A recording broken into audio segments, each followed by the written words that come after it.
Today we celebrate the one, the only St. Augustine of Hippo. As you know, hippo comes from the Greek meaning horse, and a hippopotamus is a water horse. But let's get on with St. Augustine. He was born in Tagaste, which is in Algeria, in 354. His life is very well described in his book, The Confessions. Read it if you want all the gory details. He was brought up as a Christian, but he lived a dissolute life of revelry and sin and drifted away from the church and from Christ.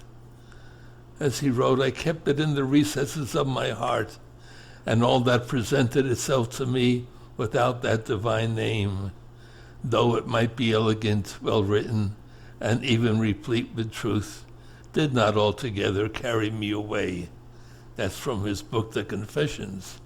He went to study in Carthage, was recognized for being brilliant. He also fell in love with philosophy at the age of 19. He was attracted to Manichaeism. He went to Rome and then to Milan, where he met St. Ambrose.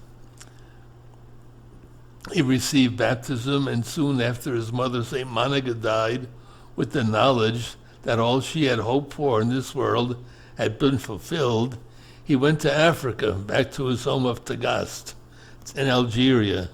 Having cast off from himself the cares of the world, he lived for God with those who accompanied him in fasting, prayers, and good works, meditating on the law day and night. He was proclaimed priest and bishop against his will, and later accepted it as the will of God and spent the rest of his life as the pastor of the North African town, where he spent much time refuting the writings of heretics.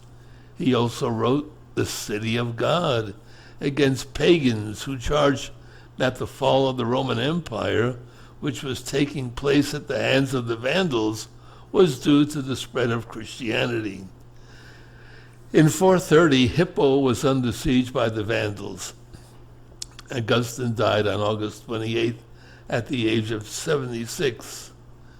He had a very interesting life, and I'm sure you'd like to know more about it, but in order to do that, you're going to have to read a bit, because there are some very interesting sessions in the life of St. Augustine. What can I tell you? What was that? You want to hear some gory facts? All right. When he was 17, he began a relationship with a young woman in Carthage. His mother wanted him to marry a person of his class. He was warned by mommy to avoid fornication, but he persisted in the relationship for over 15 years. And the woman gave birth to his son, Adiodatus. You know what that means? A gift from God. So he ended his relationship with this woman in order to prepare to marry a teenage heiress. However, by the time he was able to marry her, he had already converted to Christianity, so the marriage never happened. And onwards we go. So that's one of the exciting stories. So don't ever get down on anything you did during life, because God never gives up on you. Never gave up on St. Monica, who prayed for 18 years that her son would be converted, and eventually became one of the greatest saints ever. So there you go. God bless him. And God bless you. And God bless all of us.